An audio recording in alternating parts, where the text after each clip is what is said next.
احترام و عقیدت کے ساتھ اپنی اور ساری کائنات کی مرکزی عقیدت علی سے بے کساں چارہ سازی درد مندان، ہم غریبوں کے غم گسار، ہم فقیروں کی ثروت، شہریار ارم تاجدار حرم نو بہار شفاعت، شب اسرا کے دولہا نوشے بزم جنت، دانائے سبل مولائے کل ختم الرسل، حسن خوباں سیاح لامکاں وجہ کل فکاں، در اللہ المکنون سر اللہ المخزون، عالم ما کان وما یکون، آب و گل انبیاء جانو دل اصفیاء، مطلع ہر سعادت مقطع ہر سیادت، خلاصہ کائنات فخر موجودات، حضور احمد مجتبی محمد مصطفیٰ، ارواحنا فدا صلی اللہ تعالی علیہ وآلہ وصحبہ وبارک وسلم کی بارگاہ بے کس پناہ میں جس طریقے سے پڑھاؤ بلند آواز سے میرے ساتھ مل کر پڑھیں، الصلاۃ والسلام علیک یا رسول اللہ، الصلاۃ والسلام علیک یا رسول اللہ، الصلاۃ والسلام علیک یا نبی اللہ، الصلاۃ والسلام علیک یا نبی اللہ، الصلاۃ والسلام علیک یا حبیب اللہ، الصلاۃ والسلام علیک یا حبیب اللہ، وعلی آلک واصحابک یا نور اللہ، وعلی آلہ وصحبہ یا نور اللہ، صلی اللہ تعالی علیہ وسلم۔ صلی اللہ علیہ وسلم۔ وہ سرور کشور رسالت تو عرش پر جلوگر ہوئے تھے، وہ سرور کشور رسالت جو عرش پر جلوگر ہوئے تھے، نئے نرالے طرب کے ساما عرب کے مہمان کے لیے تھے، تبارک اللہ شان تیری تجھی کو زیبا ہے بے نیازی، کہیں تو ہو جوش نندرانی، کہیں تقاضے وصال کے تھے، تھکے تھے روح الامی کے بازو، کہاں وہ دامن کہاں وہ پہلو، رکاب چھوٹی امید ٹوٹی، نگاہ حسرت کے ولولے تھے، نماز اقصا میں تھا یہی سر عیاں و مانی یہ اول آخر، نماز اقصا میں تھا یہی سر عیاں و مانی یہ اول آخر، ہے دست بستہ وہ پیچھے حاضر جو سلطنت آگے کر گئے تھے، وہی ہے اول وہی ہے آخر، وہی ہے ظاہر وہی ہے باطن، اسی کے جلوے اسی سے ملنے اسی سے اس کی طرف گئے تھے، کمال انکا کے جھوٹے نقطوں تم اول آخر کے پھیر میں ہو، کمال انکا کے جھوٹے نقطوں تم اول آخر کے پھیر میں ہو، محیط کی چال سے تو پوچھو کدھر سے آئے کدھر گئے۔ آج کی یہ محفل اصلاح عقائد و اعمال کے حوالے سے انعقاد پذیر ہے، اللہ کی بارگاہ میں دعا ہے اللہ تبارک و تعالیٰ اپنے حبیب مصطفیٰ کریم رؤوف الرحیم صلی اللہ علیہ وآلہ وصحبہ وبارک وسلم کے صدقہ و فہم ہم سب کی حاضری کو قبول فرمائیں۔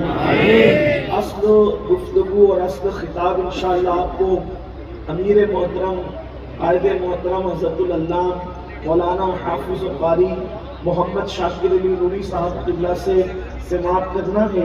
حضرت کے آنے تک تھوڑی دیر کے لیے کچھ معروضات پیش کرنے کی سعادت حاصل کی جا رہی ہے۔ جس آیہ کریمہ کی تلاوت کی ہے، اللہ تبارک و تعالیٰ اس کے متعلق مجھے حق کہنے اور آپ سب کو حق سن کر اس پر عمل کرنے اور اسے عام کرنے کی توفیق عطا فرمائے۔ ابھی ایک شب پہلے، ایک رات پہلے، آج کی رات اور اس سے پہلے کی رات سے ایک رات پہلے پوری دنیا کے اندر اہل اسلام، اہل ایمان نے معراج مصطفیٰ صلی اللہ علیہ وآلہ وسلم منایا۔ لوگوں نے نمازوں کا اہتمام کیا ہوگا، قرآن خوانی کا اہتمام کیا ہوگا، درود خوانی کا اہتمام کیا ہوگا۔ آپ محسوس کرتے ہیں کہ یہ معراج کیا چیز ہے، معراج مصطفیٰ صلی اللہ علیہ وآلہ وسلم کیا چیز ہے۔ یاد رکھیے اللہ تبارک و تعالیٰ نے یہ جو شان معراج اور نبی صلی اللہ علیہ وآلہ وسلم ہم جو مناتے ہیں، یہ جو شان اپنے محبوب ہمارے پیارے آقا مصطفیٰ جان رحمت صلی اللہ علیہ وآلہ وسلم کو عطا فرمائی. یہ شان اللہ نے کسی نبی کو عطا نہیں فرمائی. یہ معجزہ معراج یہ صرف کہنے کو ایک معجزہ ہے، لیکن اس کے اندر ہزاروں معجزات سمٹے ہوئے ہیں، اور اللہ نے اپنے حبیب کو شان کیا دی ہے. آپ اندازہ کریے، ہم کلمہ پڑھتے ہیں، لیکن کلمہ پڑھ کر پوری دنیا کے اندر مسلم امہ اس لیے رسوا ہے. کلمہ پڑھ کر پوری دنیا کے اندر مسلم امہ ذلیل اس لیے ہے. پوری دنیا کے اندر کلمہ پڑھ کر پوری مسلم امہ اللہ اکبر، بلکہ امت کی اکثریت جو ہے اس لیے جو ہے بے چین اور بے قرار ہے. اس کی سب سے بڑی وجہ یہ کہ اللہ نے جس شان کا نبی ہمیں عطا کیا، ہم نے اس نبی کی شان کو ویسا ماننے کی کوشش نہیں کی، ان کا ویسا احترام کرنے کی کوشش نہیں کی، ویسے ان کی قدر کرنے کی کوشش نہیں کی. اے میری قوم کے جوانوں، اندازہ تو لگاؤ کہ اللہ تبارک و تعالیٰ نے اپنے محبوب صلی اللہ علیہ وآلہ وسلم، ہم سب کے آقا و مولا محمد رسول اللہ صلی اللہ علیہ وآلہ وسلم کو شان کیا عطا فرمائی. میرا اللہ ان کی شان بیان کرتا ہے، سبحان الذی اسری بعبدہ لیلا من المسجد الحرام الی المسجد الاقصی. آپ نے اس آیت مبارکہ کا ترجمہ ہمارے علماء سے بار بار سنا ہوگا، یا آپ نے قرآن کا ترجمہ پڑھا ہوگا. معراج کیا ہے؟ اللہ اکبر، فرشتوں کو بھیجا جاتا ہے اور بھیج کر کے آسمانوں پر بلایا جاتا ہے، آسمانوں کی سیر کرائی جاتی ہے، حتیٰ کہ ساتوں آسمان کے بھی اوپر سدرۃ المنتہا پر لے جایا جاتا ہے، سدرہ کے بھی اوپر عرش اعظم پر لے جایا جاتا ہے، اور پھر لامکاں پر لے جا کر اللہ رب العزت کا دیدار کرایا جاتا ہے. یہ شان اللہ نے کسی کو عطا نہیں کی. اب اگر آپ کا ذہن حاضر ہے تو تھوڑی دیر میں اپنی نئی نسل کے سامنے مقدمہ معراج رکھنا چاہتا ہوں عظمت رسالت کے حوالے سے. اے میری قوم کے جوانوں، اچھی طرح یاد رکھنا، اس قوم کے اندر جب تک محبت رسول، الفت رسول، عظمت رسول، رسول اکرم صلی اللہ علیہ وآلہ وسلم کا وہ احترام جو صحابہ کرام نے کیا، جو قرآن مقدس نے حکم دیا، جب تک کہ وہ چیز ہمارے دلوں میں پیدا نہیں ہوگی، ہم اس وقت تک کامیاب نہیں ہو سکتے. مسلم امہ کی سب سے بڑی طاقت محبت رسول ہے، عشق رسول ہے، رسول اللہ سے نسبتیں ہیں. یاد رکھیے، اتنا عظیم رسول کہ اللہ اکبر، جن کو میرا اللہ بلائے آسمانوں پر. ذرا اندازہ تو کرو، موسیٰ علیہ السلام خود جاتے ہیں اور طور پر جانے کے بعد ایک دن دو دن کا قیام نہیں کرتے. یہ صحیح حدیثوں میں موجود ہے، آپ تفسیر اٹھا کر کے پڑھیں، آپ کو پتا چلے گا. سورہ طٰہٰ کی تفسیر آپ اٹھا کر پڑھیں، آپ کو پتا چلے گا. حضرت موسیٰ علیہ السلام جو ہے اللہ اکبر طور پر خود چل کر جاتے ہیں، 40 رات تک اعتکاف کرتے ہیں، 40 دن تک عبادت کرتے ہیں، اور 40 دن اور 40 راتیں اعتکاف کر کے پھر اللہ کی بارگاہ میں کہتے ہیں رب ارنی، اے اللہ میں تجھے دیکھنا چاہتا ہوں.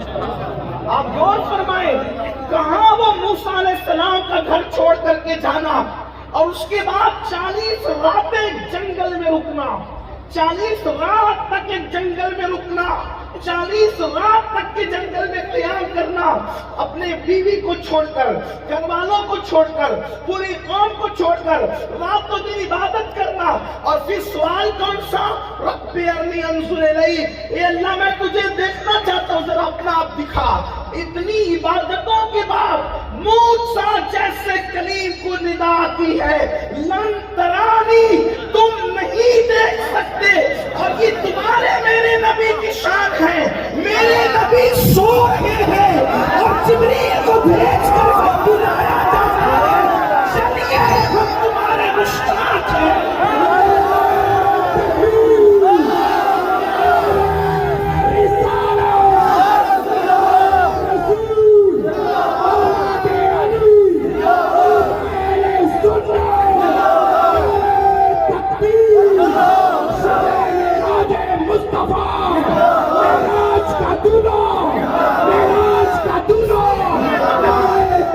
اسی لیے تو لن ترانی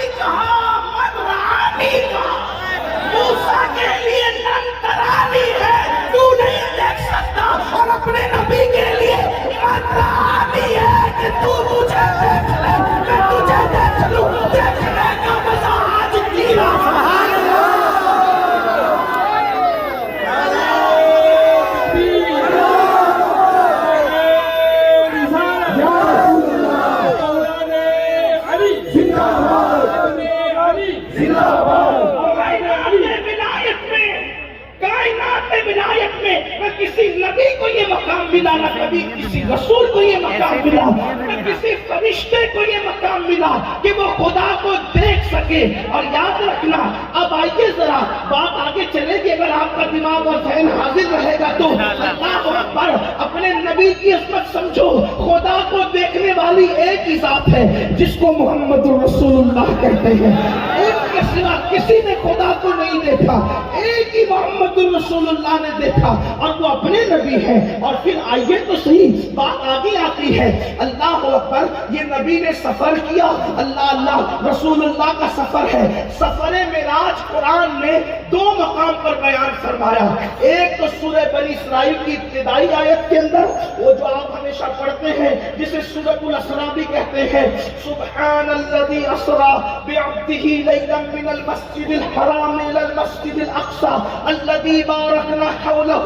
لنریہ من آیاتنا انہ هو السمیع البصیر۔ پاک ہے ہر عیب سے وہ ذات جو لے گیا، بلکہ ذات کا ترجمہ کرے تو پاک ہے ہر عیب سے وہ ذات جو لے گئی۔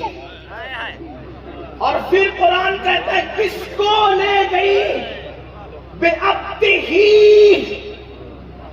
یہ بے عبدہی کی با معیت کا معنی دے رہی ہے، وہ اللہ جو آنے جانے سے پاک ہے۔ یہ با معیت ہوا تو معنی یہ بنتے ہیں کہ خدا نے اپنے ساتھ لے گیا، اور یہ ساتھ لے جانا بے کیف ہے۔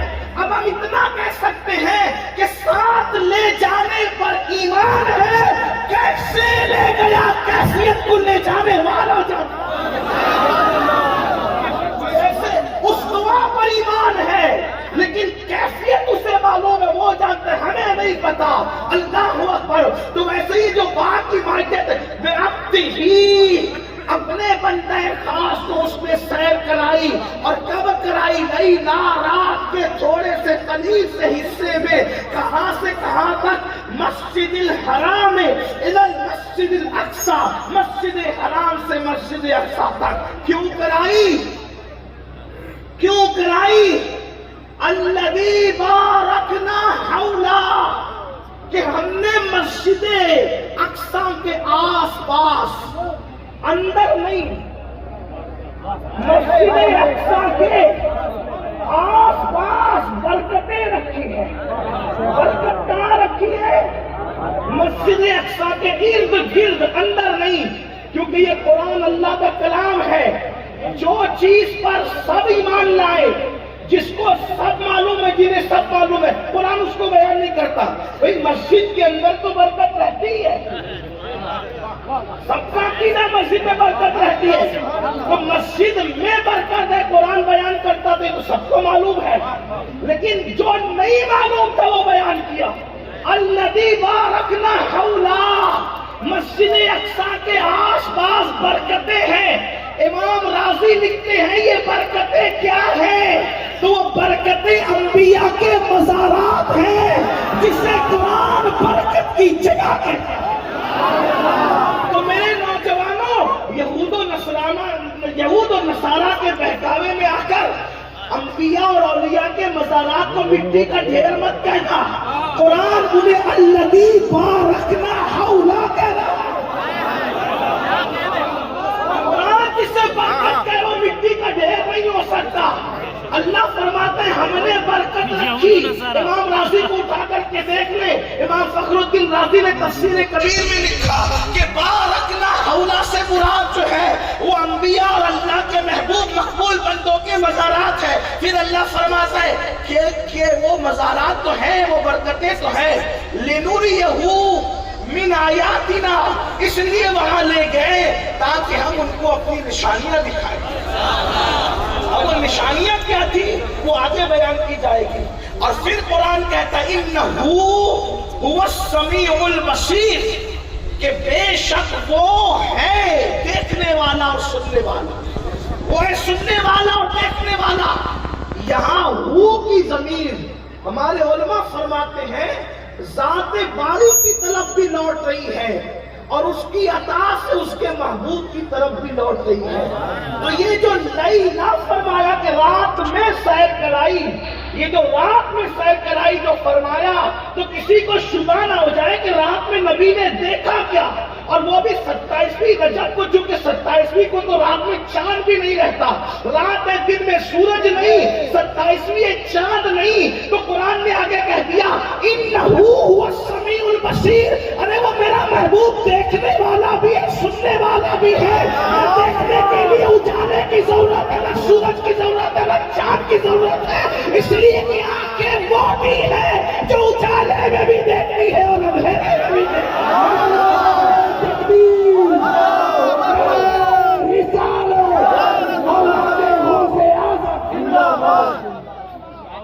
اب یہ تو ایک مقام ہوا، یہ تو ایک مقام ہوا آیت مبارکہ کا، لیکن آپ سے ایک مقام اور ہے، یہ اجمال ہے.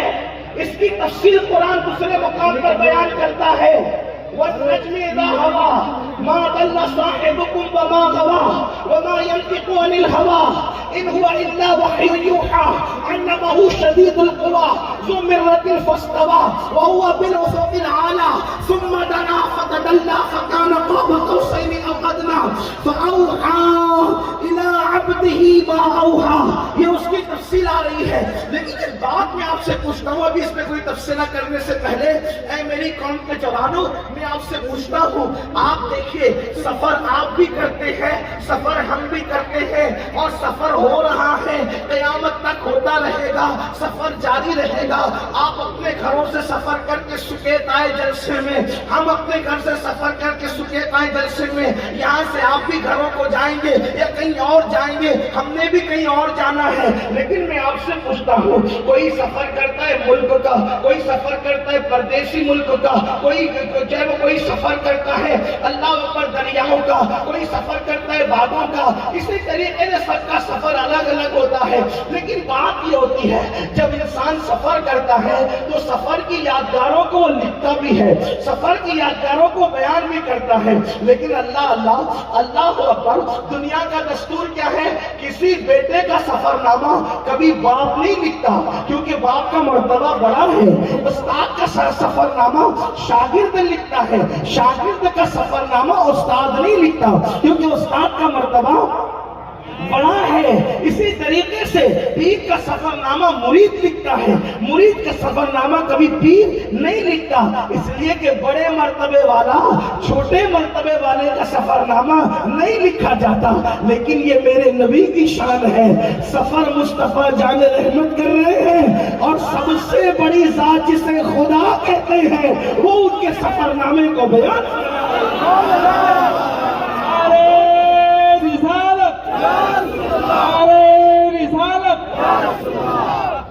حضور کا سفر قرآن نے بیان کیا، اور اللہ اکبر، حضور کا جو سفر قرآن نے بیان کیا، ایک جگہ اجمال سے بیان کیا، دوسری جگہ تفصیل سے بیان کیا. اور اس کے بعد نبی کہاں تک گئے؟ ایک مقام پر تو فرمایا، یہاں آ کر کچھ نوجوان ہمارے اسکول کالج پڑھنے والے، یونیورسٹی پڑھنے والے تھوڑا سا جنبل میں ہو جاتے ہیں، کہ کنفیوز ہو جاتے ہیں. حضرت وہاں تو اللہ نے فرمایا کہ مسجد حرام سے مسجد اقصی تک گئے، لیکن آپ لوگ کہتے ہیں کہ خدا کا دیدار کیا، اس کی دلیل کیا؟ میں کہتا ہوں میرے عزیز، قرآن کہہ رہا ہے ثم دنا فتدلى فكان قاب قوسين او ادنى. یہ قاب قوسین کہاں ہے؟ یہ کس کے لیے ہے؟ کس کے لیے بات ہو رہی ہے؟ حالانکہ اس کے بارے میں مفسرین جو ہے 3 قول بیان کرتے ہیں. کہا کہ اس کی ضمیر جو ہے وہ جبریل کی طرف لوٹتی ہے، کوئی کہتے ہیں اس کی ضمیر جو ہے وہ اللہ کی طرف لوٹتی ہے، بعض لوگ کہتے ہیں بعض ضمیر جبریل کی طرف لوٹ رہی ہے، بعض ضمیر جو ہے وہ اللہ کی طرف لوٹ رہی ہے. میں کہتا ہوں کہ اس قدر محنت کرنے کی ضرورت کیا ہے؟ آسان سی بات ہے، سارے ضمائر اگر اللہ کی طرف لوٹے تو بات کیا بنتی ہے؟ دیکھو قرآن کہتا ہے وَالنَّجْمِ إِذَا هَوَىٰ، سے تو حضور مراد ہے. والنجم اذا ہوا ما ضل صاحبکم وما غوى. یہ بھی واضح طور پہ حضور کے لیے ہے کہ وہ چمکتے تارے محمد کی قسم جب وہ معراج سے اترے اور تمہارے صاحب کبھی بھٹکے نہیں, کبھی گمراہ نہیں ہوئے. اب یہاں سے جب حضور کی بات ہونے کے بعد اب اللہ کی بات ہو رہی ہے. کیا بات ہو رہی ہے؟ علمہ شدید القویٰ, کہ بے شک وہ اللہ ہے جو قوت والا ہے. تو بولو اللہ قوت والا تو ہے نا. علمہ شدید القویٰ ذو مرۃ فاستویٰ, اور پھر اس نے استوا فرمایا, استوا فرمایا. اور اس کی تشریح ایک مقام پہ قرآن کہتا ہے الرحمن علی العرش استویٰ. استوا کرنا تو جو ہے اللہ اکبر دوسری آیتوں سے بھی ثابت ہے, اس سے بھی مراد خدا کی ذات ہے. اور پھر اس کے بعد کیا کہا ثم دنا فتدلی فکان قاب قوسین او ادنی, اور وہ جلوہ قریب ہوا اور قریب ہوا, قریب ہوا اور قریب ہوا. تو اس سے لوگ کہتے ہیں کہ اس سے مراد جبریل ہے, جبریل حضور کے قریب ہوئے.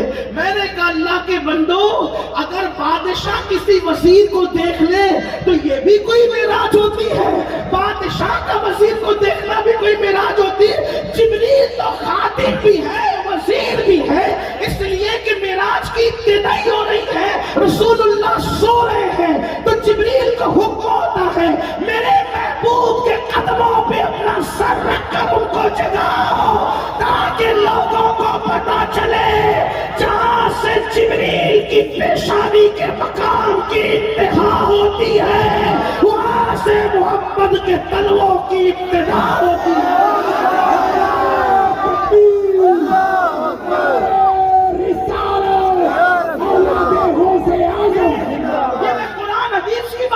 حدیث میں موجود ہے, اٹھا کر کے دیکھیں شفا شریف کو, قاضی ایاز کی, اللہ اکبر, تو آپ کو پتا چلے گا. اور پھر بات یہ کہتا ہوں, آقا فرماتے ہیں دنیا میں میرے دو وزیر ہیں, جو زمین کے اوپر دو وزیر ہیں, آسمانوں میں دو وزیر ہیں. جو زمین کے دو وزیر ہیں ان کو ابو بکر و عمر کہتے ہیں, آسمانوں کے جو وزیر ہیں ان کو جبریل و میکائیل کہتے ہیں. سچ بتانا, کیا بادشاہ وزیر کو دیکھے یہی معراج ہے؟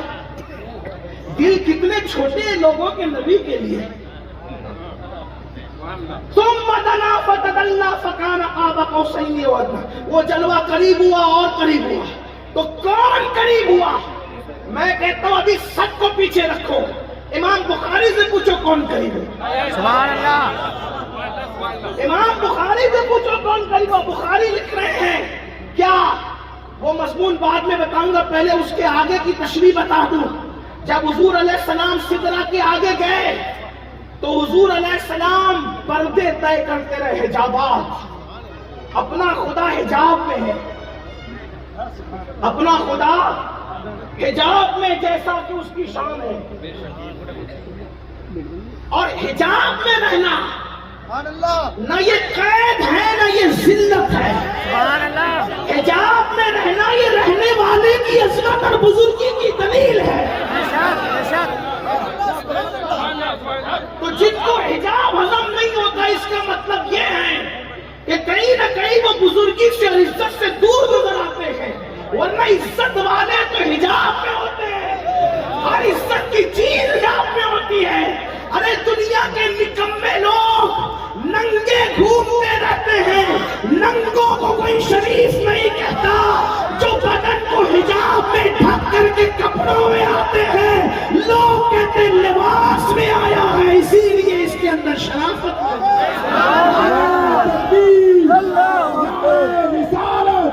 اولاد غوث اعظم, اولاد علی, آل رسول, نعرہ تکبیر. حضور سدرہ سے آگے گئے, ایک پردے سے دوسرے پردے کے درمیان 500 سال کا فاصلہ, دوسرے سے تیسرے کے درمیان 500 سال کا فاصلہ, ہزاروں حجابات تھے. اور حضور رکتے تو ندا آتی, ادن منی یا احمد, ادن منی یا محمد, ادن منی یا خیر البریہ. اس طریقے سے سزائیں آتی. حضور آگے بڑھتے جاتے, آقا آگے بڑھتے رہے, بڑھتے رہے, بڑھتے رہے, بڑھتے رہے. اب امام بخاری لکھتے ہیں ثم دنا فتدلی فکان قاب قوسین او ادنی. وہ کون تھا جو قریب ہوا؟ تو اس وقت ندا آتی ہے قف یا محمد, ندا آتی قف یا محمد, اے میرے محمد اب رکیے.